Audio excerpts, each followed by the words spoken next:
അങ്ങനെയാണെങ്കിൽ ഞാൻ കളിക്കല്ല, ഞാൻ നേരെ ചിറാപുഞ്ചിയിൽ പോയി മണം വിൽക്കാൻ പോണു. സാറ് കേറിക്കോ.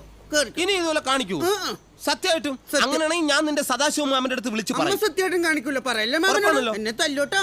നമ്മൾ തീവ്രവാദി പിടിക്കാനാണ് പോകുന്നത് കേട്ടാ, അത് ഓർമ്മ വേണം.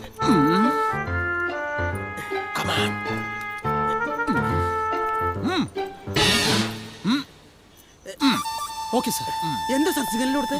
അവന് മനസ്സിലായി, നിനക്ക് മനസ്സിലായില്ല സാർ? ഇവിടെ 4 ഇഡ്ഡലി 3 പരിപ്പോട 2 പഴംപൊരിയുന്നു.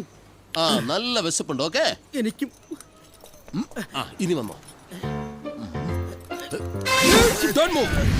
തീവ്രവാദികളെ പിടിക്കാൻ നമ്മൾ അകത്ത് കയറുമ്പോൾ നമ്മൾ കരണം മറിഞ്ഞു വേണം പോകാൻ. അതെന്തിനാ സാറേ കരണം മറിയണത്? ഈയിടെ അകത്ത് കുഴിബോംബ് വച്ചിട്ടുണ്ടെങ്കിൽ നമ്മൾ എന്ത് ചെയ്യും?